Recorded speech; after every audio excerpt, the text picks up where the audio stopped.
زمین پر کوئی چلنے پھرنے والا نہیں مگر اس کا رزق اللہ کے ذمے ہے. وہ اس کے رہنے کی جگہ کو بھی جانتا ہے اور جہاں سونپا جاتا ہے اسے بھی. یہ سب کچھ کتاب روشن میں لکھا ہوا ہے. اور وہی تو ہے جس نے آسمانوں اور زمین کو 6 دن میں بنایا اور اس وقت اس کا عرش پانی پر تھا.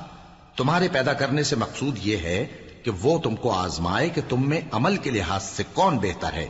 اور اے نبی، اگر تم کہو کہ تم لوگ مرنے کے بعد زندہ کر کے اٹھائے جاؤ گے تو کافر کہہ دیں گے کہ یہ تو کھلا جادو ہوا. اور اگر ایک مدت معین تک ہم ان سے عذاب روک دیں تو کہیں گے کہ کون سی چیز عذاب کو روکے ہوئے ہے. دیکھو، جس روز وہ ان پر واقع ہوگا پھر ٹلنے کا نہیں. اور جس چیز کا یہ مذاق اڑاتے ہیں وہ ان کو گھیر لے گی. اور اگر ہم انسان کو اپنے پاس سے نعمت بخشیں پھر اس سے اس کو چھین لے تو نا امید اور ناشکرا ہو جاتا ہے. اور اگر تکلیف پہنچنے کے بعد آسائش کا مزہ چکھائیں تو خوش ہو کر کہتا ہے کہ سب سختیاں مجھ سے دور ہو گئیں. بے شک وہ ہے ہی خوشی میں مست ہو جانے والا، بڑا فخر جتانے والا. ہاں، جنہوں نے صبر کیا اور عمل نیک کیے یہی ہیں جن کے لیے بخشش اور اجر عظیم ہے. تو شاید تم کچھ چیز وہی میں سے جو تمہارے پاس آتی ہے چھوڑ دو اور اس خیال سے تمہارا دل تنگ ہو کہ کافر یہ کہنے لگیں کہ اس پر کوئی خزانہ کیوں نہیں نازل ہوا یا اس کے ساتھ کوئی فرشتہ کیوں نہیں آیا. اے نبی، تم تو صرف نصیحت کرنے والے ہو اور اللہ ہر چیز کا نگہبان ہے. کیا یہ لوگ کہتے ہیں کہ اس نے قرآن از خود بنا لیا ہے؟ کہہ دو کہ اگر سچے ہو تو تم بھی ایسی 10 صورتیں بنا لاؤ اور اللہ کے سوا جس جس کو بلا سکتے ہو بلا بھی لو. بس اگر وہ تمہاری بات قبول نہ کریں تو جان لو کہ یہ قرآن اللہ کے علم سے اترا ہے اور یہ کہ اس کے سوا کوئی معبود نہیں. تو کیا تم لوگ اسلام لاتے ہو؟ جو لوگ دنیا کی زندگی اور اس کی زیب و زینت کے طالب ہوں ہم ان کے اعمال کا بدلہ انہیں دنیا ہی میں دے دیتے ہیں اور اس میں ان کی حق تلفی نہیں کی جاتی. یہ وہ لوگ ہیں جن کے لیے آخرت میں آتش جہنم کے سوا اور کچھ نہیں. اور جو عمل انہوں نے دنیا میں کیے سب برباد اور جو کچھ یہ کرتے رہے سب ضائع ہوا. بھلا جو لوگ اپنے پروردگار کی طرف سے دلیل روشن رکھتے ہوں اور ان کے ساتھ ایک آسمانی گواہ بھی اس کی جانب سے ہو اور اس سے پہلے موسیٰ کی کتاب ہو جو پیشوا اور رحمت ہے، تو کیا وہ قرآن پر ایمان نہیں لائیں گے؟ یہی لوگ تو اس پر ایمان لاتے ہیں. اور جو کوئی اور فرقوں میں سے اس سے منکر ہو تو اس کا ٹھکانہ آگ ہے. تو تم اس قرآن سے شک میں نہ ہونا، یہ تمہارے پروردگار کی طرف سے حق ہے، لیکن اکثر لوگ ایمان نہیں لاتے. اور اس سے بڑھ کر ظالم کون ہوگا جو اللہ پر جھوٹ باندھے؟ ایسے لوگ اپنے رب کے سامنے پیش کیے جائیں گے اور گواہ کہیں گے کہ یہی لوگ ہیں جنہوں نے اپنے پروردگار پر جھوٹ بولا تھا. سن رکھو کہ ظالموں پر اللہ کی لعنت ہے، جو اللہ کے رستے سے روکتے اور اس میں کجی چاہتی ہیں اور وہ آخرت کا بھی انکار کرتے ہیں. یہ لوگ زمین میں کہیں چھپ کر اللہ کو ہرا نہیں سکتے اور نہ اللہ کے سوا کوئی ان کا حمایتی ہے. اے پیغمبر، ان کو دگنا عذاب دیا جائے گا کیونکہ یہ شدت کفر سے تمہاری بات نہیں سن سکتے تھے اور نہ تم کو دیکھ سکتے تھے. یہی ہیں جنہوں نے اپنے آپ کو خسارے میں ڈالا اور جو کچھ یہ افترا کیا کرتے تھے ان سے جاتا رہا. بلا شبہ یہ لوگ آخرت میں سب سے زیادہ نقصان پانے والے ہیں. جو لوگ ایمان لائے اور عمل نیک کیے اور اپنے پروردگار کے آگے عاجزی کی یہی صاحب جنت ہیں، ہمیشہ اس میں رہیں گے. دونوں فریقوں یعنی کافر و مومن کی مثال ایسی ہے جیسے ایک اندھا بہرا ہو اور ایک دیکھتا سنتا. بھلا دونوں کا حال یکساں ہو سکتا ہے؟ پھر تم سوچتے کیوں نہیں؟ اور ہم نے نوح کو ان کی قوم کی طرف بھیجا تو انہوں نے ان سے کہا کہ میں تم کو کھول کھول کر ڈر سنانے اور یہ پیغام پہنچانے آیا ہوں کہ اللہ کے سوا کسی کی عبادت نہ کرو، مجھے تمہاری نسبت دردناک عذاب کا خوف ہے. تو ان کی قوم کے سردار جو کافر تھے کہنے لگے کہ ہم تم کو اپنے ہی جیسا ایک آدمی دیکھتے ہیں اور یہ بھی دیکھتے ہیں کہ تمہارے پیرو وہی لوگ ہوئے ہیں جو ہم میں ادنا درجے کے ہیں اور وہ بھی سطحی رائے سے، اور ہم تم میں اپنے اوپر کسی طرح کی فضیلت نہیں دیکھتے بلکہ تمہیں جھوٹا خیال کرتے ہیں. فرمایا کہ اے قوم دیکھو تو اگر میں اپنے پروردگار کی طرف سے دلیل روشن رکھتا ہوں اور اس نے مجھے اپنے ہاں سے رحمت بخشی ہو جس کی حقیقت تم سے پوشیدہ ہو گئی ہے، تو کیا ہم اس کے لیے تمہیں مجبور کر سکتے ہیں جبکہ تم اس سے ناخوش ہو؟ اور اے قوم، میں اس نصیحت کے بدلے تم سے مال و زر کا مطالبہ تو نہیں کرتا، میرا صلہ تو اللہ کے ذمے ہے، اور جو لوگ ایمان لائے ہیں میں ان کو نکالنے والا بھی نہیں ہوں، وہ تو اپنے پروردگار سے ملنے والے ہیں، لیکن میں دیکھتا ہوں کہ تم لوگ نادانی کر رہے ہو۔ اے میری قوم، اگر میں ان کو نکال دوں تو اللہ کی گرفت سے بچانے کے لیے کون میری مدد کر سکتا ہے؟ بھلا تم غور کیوں نہیں کرتے؟ اور میں نہ تم سے یہ کہتا ہوں کہ میرے پاس اللہ کے خزانے ہیں، اور نہ یہ کہ میں غیب جانتا ہوں، اور نہ یہ کہتا ہوں کہ میں فرشتہ ہوں، اور نہ ان لوگوں کی نسبت جن کو تم حقارت کی نظر سے دیکھتے ہو یہ کہتا ہوں کہ اللہ ان کو بھلائی یعنی اعمال کی جزا نہیں دے گا۔ جو ان کے دلوں میں ہے اسے اللہ خوب جانتا ہے، اگر میں ایسا کہوں تو بے انصافوں میں ہو جاؤں۔ انہوں نے کہا کہ نوح، تم نے ہم سے جھگڑا تو کیا اور جھگڑا بھی بہت کیا، اب اگر تم سچے ہو تو جس چیز سے ہمیں ڈراتے ہو وہ ہم پر لا نازل کرو۔ نوح نے کہا کہ اس عذاب کو تو اللہ ہی چاہے گا تو نازل کرے گا، اور تم اللہ کو کسی طرح ہرا نہیں سکتے، اور اگر میں یہ چاہوں کہ تمہاری خیر خواہی کروں اور اللہ یہ چاہے کہ تمہیں گمراہ رہنے دے تو میری خیر خواہی تم کو کچھ فائدہ نہیں دے سکتی، وہی تمہارا پروردگار ہے اور تمہیں اسی کی طرف لوٹ کر جانا ہے۔ کیا یہ لوگ کہتے ہیں کہ اس پیغمبر نے قرآن اپنے دل سے بنا لیا ہے؟ کہہ دو کہ اگر میں نے دل سے بنا لیا ہے تو میرے گناہ کا وبال مجھ پر، اور جو گناہ تم کرتے ہو اس سے میں بری الذمہ ہوں۔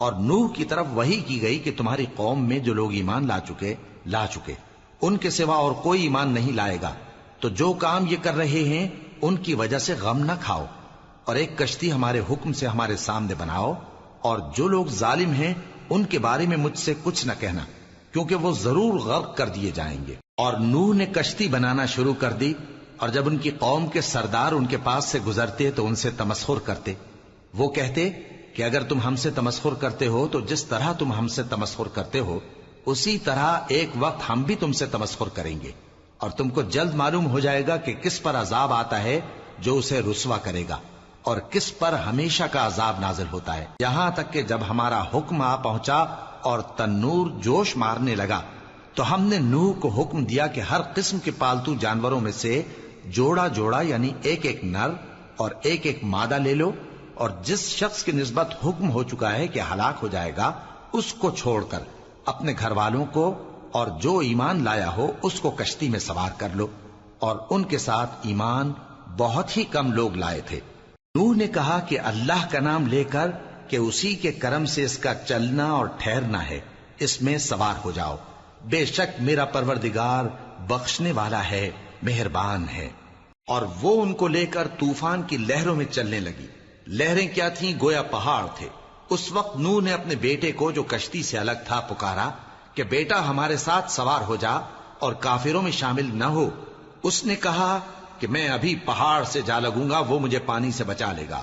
فرمایا کہ آج اللہ کے عذاب سے کوئی بچانے والا نہیں اور نہ کوئی بچ سکتا ہے مگر وہی جس پر اللہ رحم کرے۔ اتنے میں دونوں کے درمیان لہر حائل ہو گئی اور وہ ڈوب کر رہ گیا، اور حکم دیا گیا کہ اے زمین اپنا پانی نگل جا اور اے آسمان تھم جا، اور پانی خشک ہو گیا اور کام تمام کر دیا گیا، اور کشتی کوہ جودی پر جا ٹھہری، اور کہہ دیا گیا کہ بے انصاف لوگوں پر لعنت۔ اور نوح نے اپنے پروردگار کو پکارا اور کہا کہ پروردگار، میرا بیٹا بھی میرے گھر والوں میں ہے، تو اس کو بھی نجات دے، تیرا وعدہ سچا ہے اور تو بہترین حاکم ہے۔ اللہ نے فرمایا کہ اے نوح، وہ تیرے گھر والوں میں نہیں ہے، وہ تو سراسر بد عمل ہے، تو جس چیز کی تم کو حقیقت معلوم نہیں اس کے بارے میں مجھ سے درخواست ہی نہ کرو، اور میں تم کو نصیحت کرتا ہوں کہ نادان نہ بنو۔ نوح نے کہا پروردگار، میں تجھ سے پناہ مانگتا ہوں کہ ایسی چیز کی تجھ سے درخواست کروں جس کی حقیقت مجھے معلوم نہیں، اور اگر تو مجھے نہیں بخشے گا اور مجھ پر رحم نہیں فرمائے گا تو میں تباہ ہو جاؤں گا۔ حکم ہوا کہ نوح ہماری طرف سے سلامتی اور برکتوں کے ساتھ جو تم پر اور تمہارے ساتھ کی جماعتوں پر نازل کی گئی ہیں اتر آؤ، اور کچھ اور جماعتیں ہوں گی جن کو ہم دنیا کے فوائد سے بہرہ مند کریں گے، پھر ان کو ہماری طرف سے عذاب علیم پہنچے گا۔ یہ حالات غیب کی خبروں میں سے ہیں جو ہم تمہاری طرف بھیجتے ہیں، اور اس سے پہلے نہ تم ہی ان کو جانتے تھے اور نہ تمہاری قوم ہی ان سے واقف تھی، تو صبر کرو کہ انجام پرہیزگاروں ہی کا بھلا ہے۔ اور ہم نے قوم عاد کی طرف ان کے بھائی ہود کو بھیجا. انہوں نے کہا اے میری قوم اللہ ہی کی عبادت کرو، اس کے سوا تمہارا کوئی معبود نہیں. تم شرک کر کے اللہ پر محض بہتان باندھتے ہو. میری قوم، میں اس واعظ و نصیحت کا تم سے کچھ صلہ نہیں مانگتا. میرا صلہ تو اس کے ذمے ہے جس نے مجھے پیدا کیا. بھلا تم سمجھتے کیوں نہیں؟ اور اے قوم، اپنے پروردگار سے بخشش مانگو، پھر اس کے آگے توبہ کرو.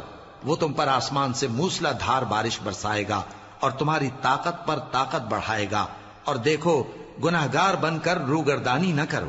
وہ بولے ہود، تم ہمارے پاس کوئی دلیل ظاہر نہیں لائے، اور ہم صرف تمہارے کہنے سے نہ اپنے معبودوں کو چھوڑنے والے ہیں اور نہ تم پر ایمان لانے والے ہیں.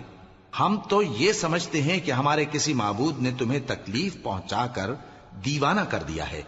انہوں نے کہا کہ میں اللہ کو گواہ کرتا ہوں اور تم بھی گواہ رہو کہ جن کو تم اللہ کا شریک بناتے ہو میں ان سے بیزار ہوں. یعنی جن کی اللہ کے سوا عبادت کرتے ہو، تو تم سب مل کر میرے بارے میں جو تدبیر کرنی چاہو کر لو اور مجھے مہلت نہ دو.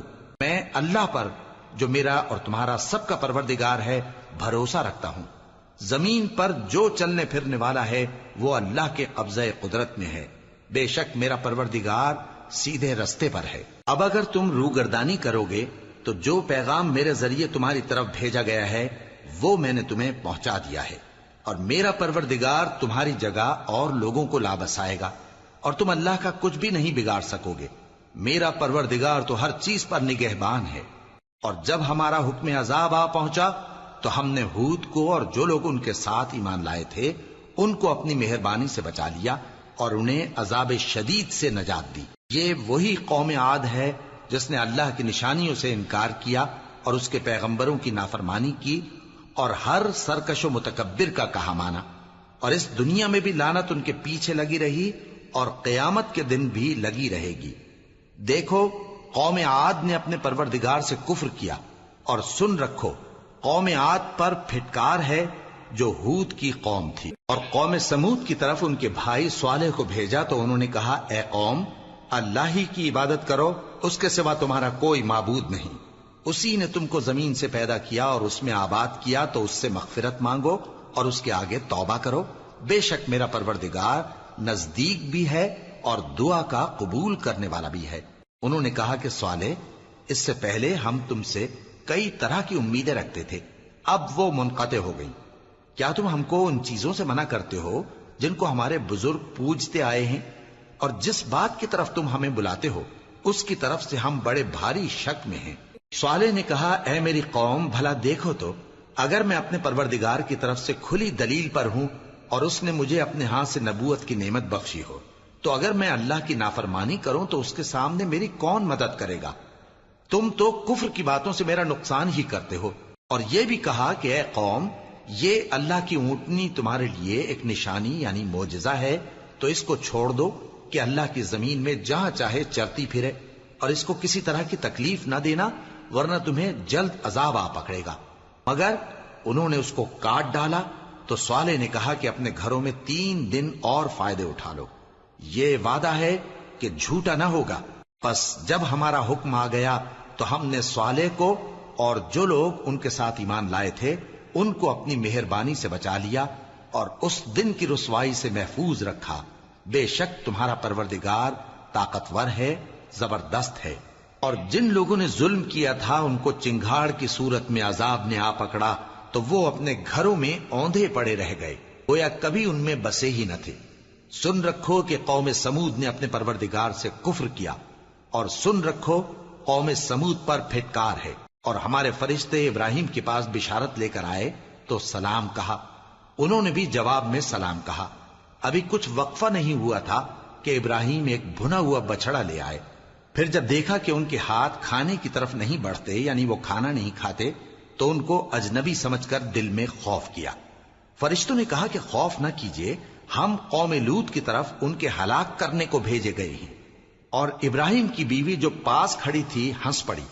تو ہم نے اس کو اسحاق کی اور اسحاق کے بعد یعقوب کی خوشخبری دی. اس نے کہا اے میرے بچہ ہوگا، میں تو بڑھیا ہوں اور یہ میرے میاں بھی بوڑھے ہیں، یہ تو بڑی عجیب بات ہے. انہوں نے کہا کیا تم اللہ کی قدرت سے تعجب کرتی ہو؟ اے اہل بیت، تم پر اللہ کی رحمت اور اس کی برکتیں ہیں، وہ لائق تعریف ہے، بڑا ہے۔ پھر جب ابراہیم سے خوف جاتا رہا اور ان کو خوشخبری بھی مل گئی تو قوم لوط کے بارے میں لگے ہم سے بحث کرنے۔ بے شک ابراہیم بڑے تحمل والے، نرم دل اور رجوع کرنے والے تھے۔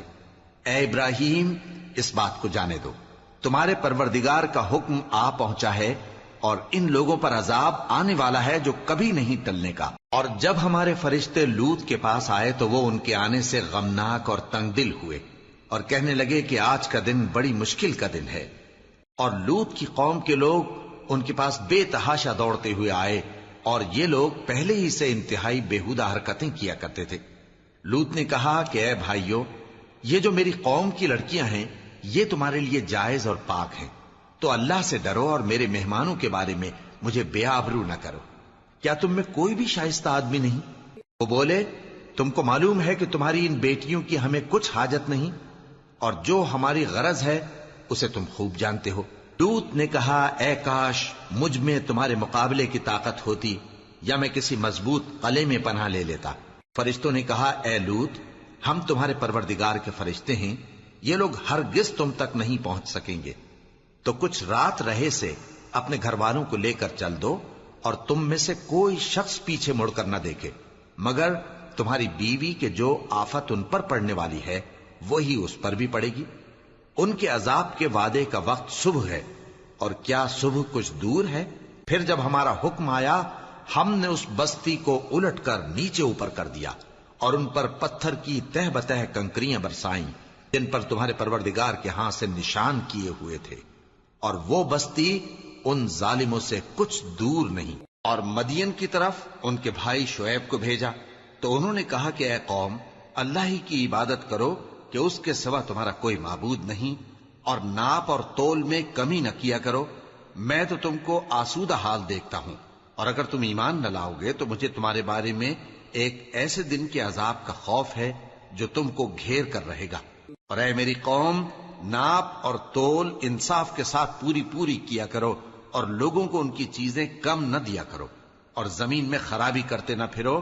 اگر تم کو میرے کہنے کا یقین ہو تو اللہ کا دیا ہوا نفع ہی تمہارے لیے بہتر ہے، اور میں تمہارا نگہبان نہیں ہوں۔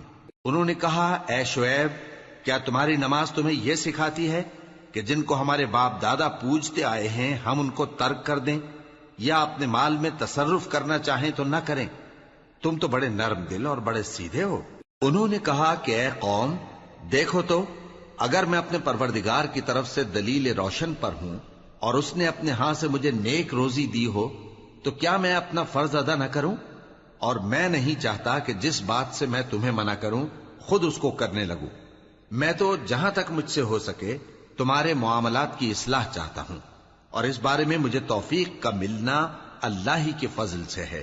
میں اسی پر بھروسہ رکھتا ہوں اور اسی کی طرف رجوع کرتا ہوں۔ اور اے قوم، میری مخالفت تم سے کوئی ایسا کام نہ کرا دے کہ جیسی مصیبت نوح کی قوم یا ہود کی قوم یا صالح کی قوم پر واقع ہوئی تھی ویسی ہی مصیبت تم پر واقع ہو۔ اور لوط کی قوم کا زمانہ تو تم سے کچھ دور نہیں، اور اپنے پروردگار سے بخشش مانگو اور اس کے آگے توبہ کرو، بے شک میرا پروردگار بڑا مہربان ہے، بہت محبت کرنے والا ہے۔ انہوں نے کہا کہ شعیب، تمہاری بہت سی باتیں ہماری سمجھ میں نہیں آتی، اور ہم دیکھتے ہیں کہ تم ہم میں کمزور بھی ہو، اور اگر تمہارے بھائی بند نہ ہوتے تو ہم تم کو سنسار کر دیتے، اور تم ہم پر کسی طرح بھی غالب نہیں ہو۔ انہوں نے کہا کہ اے قوم، کیا میرے بھائی بندوں کا دباؤ تم پر اللہ سے زیادہ ہے، اور اس کو تم نے پیٹھ پیچھے ڈال رکھا ہے؟ میرا پروردگار تو تمہارے سب اعمال کا احاطہ کیے ہوئے ہے۔ اور اے قوم، تم اپنی جگہ کام کیے جاؤ، میں اپنی جگہ کام کیے جاتا ہوں، تم کو ان قریب معلوم ہو جائے گا کہ رسوا کرنے والا عذاب کس پر آتا ہے اور جھوٹا کون ہے۔ اور تم بھی انتظار کرو، میں بھی تمہارے ساتھ انتظار کرتا ہوں۔ اور جب ہمارا حکم آ پہنچا تو ہم نے شعیب کو اور جو لوگ ان کے ساتھ ایمان لائے تھے ان کو تو اپنی رحمت سے بچا لیا، اور جو ظالم تھے ان کو چنگھاڑ نے آ دبوچا، تو وہ اپنے گھروں میں اوندھے پڑے رہ گئے، گویا ان میں کبھی بسے ہی نہ تھے۔ سن رکھو کہ مدین پر ویسی ہی پھٹکار ہے جیسی سمود پر پھٹکار تھی، اور ہم نے موسیٰ کو اپنی نشانیاں اور دلیل روشن دے کر بھیجا فرعون اور اس کے سرداروں کی طرف، تو وہ فرعون ہی کے حکم پر چلتے رہے، حالانکہ فرعون کا حکم درست نہیں تھا۔ وہ قیامت کے دن اپنی قوم کے آگے آگے چلے گا، پھر ان کو دوزخ میں جا اتارے گا، اور جس مقام پر وہ اتارے جائیں گے وہ برا ہے۔ اور اس جہان میں بھی لعنت ان کے پیچھے لگا دی گئی، اور قیامت کے دن بھی پیچھے لگی رہے گی۔ جو انعام ان کو ملا ہے برا ہے۔ یہ پرانی بستیوں کے تھوڑے سے حالات ہیں جو ہم تم سے بیان کرتے ہیں، ان میں سے بعض تو باقی ہیں اور بعض تہس نہس ہو گئیں۔ اور ہم نے ان لوگوں پر ظلم نہیں کیا، بلکہ انہوں نے خود اپنے اوپر ظلم کیا۔ غرض جب تمہارے پروردگار کا حکم آ پہنچا تو جن معبودوں کو وہ اللہ کے سوا پکارا کرتے تھے وہ ان کے کچھ بھی کام نہ آئے، اور بربادی کے سوا انہیں اور کچھ نہ دے سکے۔ اور تمہارا پروردگار جب نافرمان بستیوں کو پکڑا کرتا ہے تو اس کی پکڑ اسی طرح کی ہوتی ہے، بے شک اس کی پکڑ دکھ دینے والی سخت ہے۔ ان قصوں میں اس شخص کے لیے جو عذاب آخرت سے ڈرے عبرت ہے۔ یہ وہ دن ہوگا جس میں سب اکٹھے کیے جائیں گے، اور یہی وہ دن ہوگا جس میں سب اللہ کے روبرو حاضر کیے جائیں گے، اور ہم اس کے لانے میں ایک وقت معین تک تاخیر کر رہے ہیں۔ جس روز وہ آ جائے گا تو کوئی شخص اللہ کے حکم کے بغیر بول بھی نہیں سکے گا۔ پھر ان میں سے کچھ بدبخت ہوں گے اور کچھ نیک بخت۔ تو جو بدبخت ہوں گے وہ دوزخ میں ڈال دیے جائیں گے، اس میں ان کو چلانا اور دھاڑنا ہوگا۔ جب تک آسمان و زمین ہیں وہ اسی میں رہیں گے مگر جتنا تمہارا پروردگار چاہے۔ بے شک تمہارا پروردگار جو چاہتا ہے کر دیتا ہے۔ اور جو نیک بخت ہوں گے وہ بہشت میں داخل کیے جائیں گے، اور جب تک آسمان اور زمین ہیں ہمیشہ اسی میں رہیں گے مگر جتنا تمہارا پروردگار چاہے۔ یہ اللہ کی بخشش ہے جو کبھی منقطع نہیں ہوگی۔ تو یہ لوگ جو غیر اللہ کی پرستش کرتے ہیں اس سے تم شک میں نہ پڑنا۔ یہ اسی طرح پرستش کرتے ہیں جس طرح پہلے سے ان کے باپ دادا پرستش کرتے آئے ہیں، اور ہم ان کو ان کا حصہ پورا پورا بغیر کچھ کم کیے دینے والے ہیں۔ اور ہم نے موسیٰ کو کتاب دی تو اس میں اختلاف کیا گیا، اور اگر تمہارے پروردگار کی طرف سے ایک بات پہلے نہ ہو چکی ہوتی تو ان میں فیصلہ کر دیا جاتا، اور وہ تو اس کی طرف سے بڑے بھاری شک میں پڑے ہوئے ہیں۔ اور تمہارا پروردگار ان سب کو قیامت کے دن ان کے اعمال کا پورا پورا بدلہ دے گا۔ بے شک جو عمل یہ کرتے ہیں وہ اس سے واقف ہے۔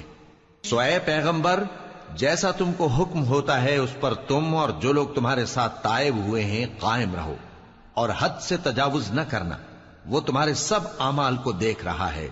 اور مسلمانوں، جو لوگ ظالم ہیں ان کی طرف مائل نہ ہونا، نہیں تو تمہیں بھی دوزخ کی آگ آ لپٹے گی، اور اللہ کے سوا تمہارے کوئی دوست نہیں ہوں گے، پھر تمہیں کوئی مدد بھی نہ ملے گی۔ اور دن کے دونوں سروں یعنی صبح اور شام کے اوقات میں اور رات کی چند ساعتوں میں نماز پڑھا کرو، کچھ شک نہیں کہ نیکیاں گناہوں کو دور کر دیتی ہیں۔ یہ ان کے لیے نصیحت ہے جو نصیحت قبول کرنے والے ہیں۔ اور صبر کیے رہو کہ اللہ نیکوکاروں کا اجر ضائع نہیں کرتا۔ تو جو امتیں تم سے پہلے گزر چکی ہیں ان میں ایسے ہوش مند کیوں نہ ہوئے جو ملک میں خرابی کرنے سے روکتے؟ ہاں، ایسے تھوڑے سے تھے جن کو ہم نے ان میں سے نجات بخشی، اور جو ظالم تھے وہ انہی باتوں کے پیچھے لگے رہے جن میں عیش و آرام تھا، اور وہ گناہوں میں ڈوبے ہوئے تھے۔ اور تمہارا پروردگار ایسا نہیں ہے کہ بستیوں کو جبکہ وہاں کے باشندے نیکوکار ہوں از راہ ظلم تباہ کر دے۔ اور اگر تمہارا پروردگار چاہتا تو تمام لوگوں کو ایک ہی جماعت کر دیتا، اور وہ برابر اختلاف کرتے رہیں گے، مگر جن پر تمہارا پروردگار رحم فرمائے، اور اسی لیے اس نے ان کو پیدا کیا ہے۔ اور تمہارے پروردگار کا قول پورا ہو گیا کہ میں دوزخ کو جنوں اور انسانوں سب سے بھر دوں گا۔ اور اے نبی اور پیغمبروں کے وہ سب حالات جو ہم تم سے بیان کرتے ہیں ان سے ہم تمہارے دل کو جمائے رکھتے ہیں، اور ان حالات میں تمہارے پاس حق پہنچ گیا، اور یہ مومنوں کے لیے نصیحت اور عبرت ہے۔ اور جو لوگ ایمان نہیں لائے ان سے کہہ دو کہ تم اپنی جگہ عمل کیے جاؤ، ہم اپنی جگہ عمل کیے جاتے ہیں، اور نتیجہ اعمال کا تم بھی انتظار کرو، ہم بھی انتظار کرتے ہیں۔ اور آسمانوں اور زمین کی چھپی چیزوں کا علم اللہ ہی کو ہے، اور تمام معاملات اسی کی طرف رجوع کیے جائیں گے تو اسی کی عبادت کرو اور اسی پر بھروسہ رکھو، اور جو کچھ تم لوگ کر رہے ہو تمہارا پروردگار اس سے بے خبر نہیں۔ شروع اللہ کا نام لے کر جو بڑا مہربان نہایت رحم والا ہے۔ الف لام را، یہ کتاب روشن کی آیتیں ہیں۔ ہم نے اس قرآن کو عربی میں نازل کیا ہے تاکہ تم لوگ سمجھ سکو۔ اے پیغمبر، ہم اس قرآن کے ذریعے سے جو ہم نے تمہاری طرف بھیجا ہے تمہیں ایک نہایت اچھا قصہ سناتے ہیں، اور تم اس سے پہلے بے خبر تھے۔ جب یوسف نے اپنے والد سے کہا کہ ابا، میں نے خواب میں 11 ستاروں اور سورج اور چاند کو دیکھا ہے، دیکھتا کیا ہوں کہ وہ مجھے سجدہ کر رہی ہیں۔ انہوں نے کہا کہ بیٹا، اپنے خواب کا ذکر اپنے بھائیوں سے نہ کرنا، نہیں تو وہ تمہارے حق میں کوئی چال چلیں گے۔ کچھ شک نہیں کہ شیطان انسان کا کھلا دشمن ہے، اور اسی طرح اللہ تمہیں برگزیدہ و ممتاز کرے گا اور خواب کی باتوں کی تعبیر کا علم سکھائے گا، اور جس طرح اس نے اپنی نعمت پہلے تمہارے دادا پر دادا ابراہیم اور اسحاق پر پوری کی تھی، اسی طرح تم پر اور اولاد یعقوب پر پوری کرے گا۔ بے شک تمہارا پروردگار سب کچھ جاننے والا ہے، حکمت والا ہے۔ ہاں، یوسف اور ان کے بھائیوں کے قصے میں پوچھنے والوں کے لیے بہت سی نشانیاں ہیں۔ جب انہوں نے آپس میں تذکرہ کیا کہ یوسف اور اس کا بھائی ابا کو ہم سے زیادہ پیارے ہیں، حالانکہ ہم جماعت کی جماعت ہیں، کچھ شک نہیں کہ ابا کھلی غلطی پر ہیں۔ یوسف کو یا تو جان سے مار ڈالو یا کسی ملک میں پھینک آؤ، پھر ابا کی توجہ صرف تمہاری طرف ہو جائے گی، اور اس کے بعد تم نیک لوگوں میں ہو جاؤ گے۔ ان میں سے ایک کہنے والے نے کہا کہ یوسف کو جان سے نہ مارو، کسی اندھے کنویں میں ڈال دو کہ کوئی راہگیر اسے نکال کر کسی دوسرے ملک میں لے جائے گا۔ اگر تم کو کرنا ہی ہے تو یوں کرو۔ یہ مشورہ کر کے وہ اپنے والد سے کہنے لگے کہ ابا جان، کیا سبب ہے کہ آپ یوسف کے بارے میں ہمارا اعتبار نہیں کرتے؟ حالانکہ ہم اس کے خیر خواہ ہیں، کل اسے ہمارے ساتھ بھیج دیجئے کہ خوب میوے کھائے اور کھیلے کودے، ہم اس کے نگہبان ہیں۔ انہوں نے کہا کہ یہ امر مجھے غمناک کیے دیتا ہے کہ تم اسے لے جاؤ، یعنی وہ مجھ سے جدا ہو جائے، اور مجھے یہ بھی خوف ہے کہ تم کھیل میں اس سے غافل ہو جاؤ اور اسے بھیڑیا کھا جائے۔ وہ کہنے لگے کہ اگر ہماری موجودگی میں کہ ہم ایک طاقتور جماعت ہیں اسے بھیڑیا کھا گیا تو ہم بڑے نقصان میں پڑ گئے۔ غرض جب وہ اس کو لے گئے اور اس بات پر اتفاق کر لیا کہ اس کو اندھے کنویں میں ڈال دیں، اور ہم نے یوسف کی طرف وحی بھیجی کہ ایک وقت ایسا آئے گا کہ تم انہیں ان کے اس سلوک سے آگاہ کرو گے، اور ان کو اس وحی کی کچھ خبر نہ ہوگی۔ اور یہ حرکت کر کے وہ رات کے وقت باپ کے پاس روتے ہوئے آئے، کہنے لگے کہ ابا جان، ہم تو دوڑنے اور ایک دوسرے سے آگے نکلنے میں مصروف ہو گئے اور یوسف کو اپنے اسباب کے پاس چھوڑ گئے تو اسے بھیڑیا کھا گیا، اور آپ ہماری بات کو گو ہم سچ ہی کہتے ہیں باور نہیں کریں گے۔ اور ان کے کرتے پر جھوٹ موٹ کا لہو بھی لگا لائے۔ یعقوب نے کہا کہ یوں نہیں ہے، بلکہ تم اپنے دل سے یہ بات بنا لائے ہو۔ اچھا، صبر، کہ وہی خوب ہے، اور جو تم بیان کرتے ہو اس کے بارے میں اللہ ہی سے مدد چاہیے۔ اور اب اللہ کی شان دیکھو کہ اس کنویں کے قریب ایک قافلہ آوارد ہوا اور انہوں نے پانی کے لیے اپنا سقا بھیجا، تو اس نے کنویں میں ڈول لٹکایا، یوسف اس سے لٹک گئے۔ وہ بولا، زہے قسمت، یہ تو ایک لڑکا ہے، اور اس کو قیمتی سرمایہ سمجھ کر چھپا لیا۔ اور جو کچھ وہ کرتے تھے اللہ کو خوب معلوم تھا، اور انہوں نے اس کو تھوڑی سی قیمت یعنی مادود چند درہموں پر بیچ ڈالا، اور وہ اس سے بیزار ہو رہے تھے۔ اور مصر میں جس شخص نے اس کو خریدا اس نے اپنی بیوی سے جس کا نام زلیخا تھا کہا کہ اس کو عزت و اکرام سے رکھو، عجب نہیں کہ یہ ہمیں فائدہ دے یا ہم اسے بیٹا بنا لیں۔ اس طرح ہم نے یوسف کو سرزمین مصر میں جگہ دی، اور غرض یہ تھی کہ ہم ان کو خواب کی باتوں کی تعبیر سکھائیں، اور اللہ اپنے کام پر غالب ہے لیکن اکثر لوگ نہیں جانتے۔ اور جب وہ اپنی جوانی کو پہنچے تو ہم نے ان کو دانائی اور علم عطا کیا، اور نیکوکاروں کو ہم اسی طرح بدلہ دیا کرتے ہیں۔ اور جس عورت کے گھر میں وہ رہتے تھے اس نے ان کو اپنی طرف مائل کرنا چاہا، اور دروازے بند کر کے کہنے لگی، یوسف جلدی آؤ۔ انہوں نے کہا کہ اللہ پناہ میں رکھے، وہ یعنی تمہارے میاں تو میرے آقا ہیں، انہوں نے مجھے اچھی طرح سے رکھا ہے، میں ایسا ظلم نہیں کر سکتا، بے شک ظالم لوگ فلاح نہیں پائیں گے۔ اور اس عورت نے ان کا قصد کیا اور انہوں نے اس کا قصد کیا۔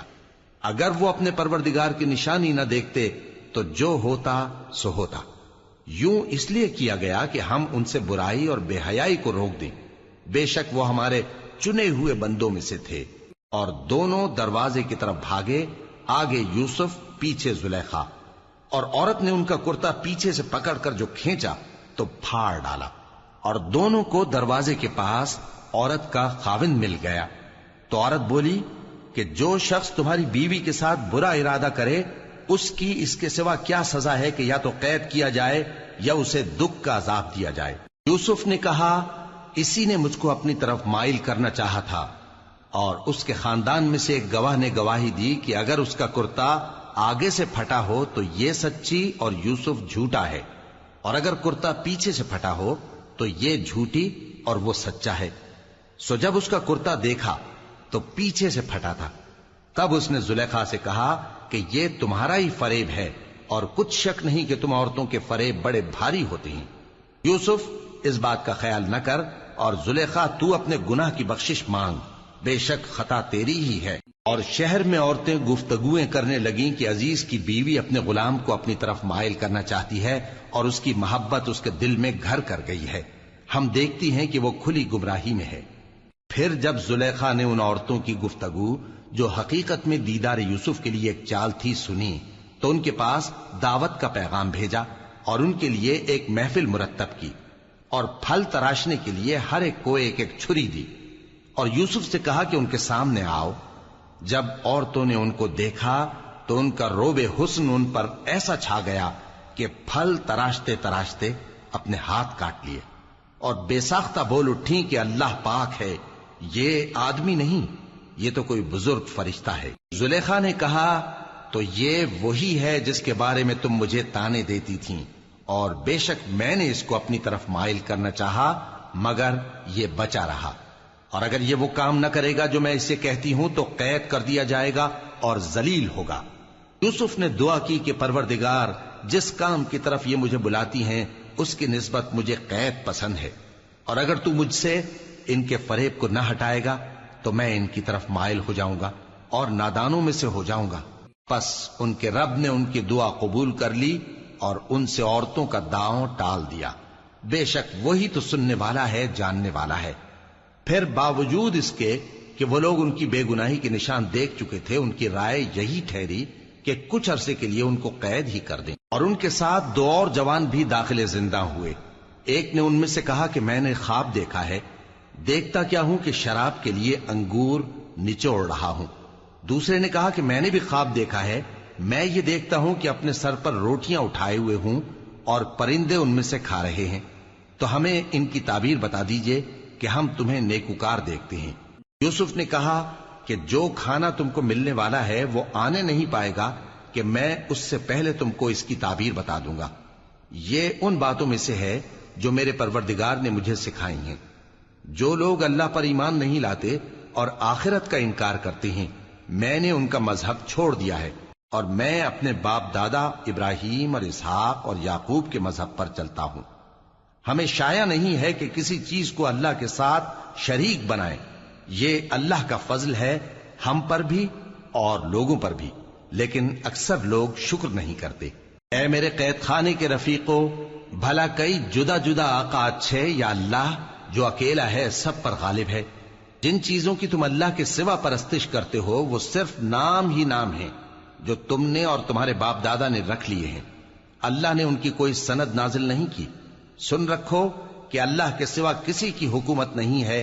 اس نے ارشاد فرمایا ہے کہ اس کے سوا کسی کی عبادت نہ کرو، یہی سیدھا دین ہے، لیکن اکثر لوگ نہیں جانتے. اے میرے قید خانے کے رفیقو، تم میں سے ایک جو پہلا خواب بیان کرنے والا ہے وہ تو اپنے آقا کو شراب پلایا کرے گا، اور جو دوسرا ہے وہ سولی دیا جائے گا اور پرندے اس کا سر نوچ کھائیں گے. جو بات تم مجھ سے پوچھتے تھے وہ فیصل ہو چکی ہے. اور ان دونوں میں سے جس کی نسبت یوسف نے خیال کیا کہ وہ رہائی پا جائے گا، اس سے کہا کہ اپنے آقا سے میرا ذکر بھی کر دینا. پھر شیطان نے اسے ان کا اپنے آقا سے ذکر کرنا بھلا دیا، اور یوسف کئی برس قید خانے ہی میں رہے. اور بادشاہ نے کہا کہ میں نے خواب دیکھا ہے، دیکھتا کیا ہوں کہ 7 موٹی گائیں ہیں جن کو 7 دبلی گائیں کھا رہی ہیں، اور 7 خوشے سبز ہیں اور 7 خشک. اے درباریو، اگر تم خوابوں کی تعبیر دے سکتے ہو تو مجھے میرے خواب کی تعبیر بتاؤ۔ انہوں نے کہا یہ خواب تو پریشان خیالی سے ہیں اور ہمیں ایسے خوابوں کی تعبیر نہیں آتی۔ اور وہ شخص جو دونوں قیدیوں میں سے رہائی پا گیا تھا اور جسے مدت کے بعد وہ بات یاد آ گئی، بول اٹھا کہ میں آپ کو اس کی تعبیر لا بتاتا ہوں، مجھے قید خانے جانے کی اجازت دیجیے۔ غرض وہ یوسف کے پاس آیا اور کہنے لگا، یوسف، اے بڑے سچے یوسف، ہمیں اس خواب کی تعبیر بتائیے کہ 7 موٹی گایوں کو 7 دبلی گائیں کھا رہی ہیں اور 7 خوشے سبز ہیں اور 7 سوکھے، تاکہ میں لوگوں کے پاس واپس جا کر تعبیر بتاؤں۔ عجب نہیں کہ وہ تمہاری قدر جانے۔ انہوں نے کہا کہ تم لوگ 7 سال متواتر کھیتی کرتے رہو گے، تو جو غلہ کاٹو تو تھوڑے سے غلے کے سوا جو کھانے میں آئے باقی کو خوشوں میں ہی رہنے دینا۔ پھر اس کے بعد خشک سالی کے 7 سخت سال آئیں گے کہ جو غلہ تم نے جمع کر رکھا ہوگا وہ سب کو کھا جائیں گے، صرف وہی تھوڑا سا رہ جائے گا جو تم احتیاط سے رکھ چھوڑو گے۔ پھر اس کے بعد ایک ایسا سال آئے گا کہ خوب مے برسے گا اور لوگ اس میں رس نچوڑیں گے۔ اور یہ تعبیر سن کر بادشاہ نے حکم دیا کہ یوسف کو میرے پاس لے آؤ۔ سو جب قاصد ان کے پاس گیا تو انہوں نے کہا کہ اپنے آقا کے پاس واپس جاؤ اور اس سے پوچھو کہ ان عورتوں کا کیا حال ہے جنہوں نے اپنے ہاتھ کاٹ لیے تھے، بے شک میرا پروردگار ان کے فریب سے خوب واقف ہے۔ بادشاہ نے عورتوں سے پوچھا کہ تمہارا کیا قصہ تھا جب تم نے یوسف کو اپنی طرف مائل کرنا چاہا؟ سب بول اٹھیں کہ اللہ پاک ہے، ہم نے اس میں کوئی برائی معلوم نہیں کی۔ عزیز کی بیوی نے کہا، اب سچی بات تو ظاہر ہو ہی گئی ہے، اصل یہ ہے کہ میں نے اس کو اپنی طرف مائل کرنا چاہا تھا اور وہ بے شک سچا ہے۔ یوسف نے کہا کہ میں نے یہ بات اس لیے پوچھی ہے کہ عزیز کو یقین ہو جائے کہ میں نے اس کی پیٹھ پیچھے اس کی امانت میں خیانت نہیں کی، اور اللہ خیانت کرنے والوں کی چال کو چلنے نہیں دے۔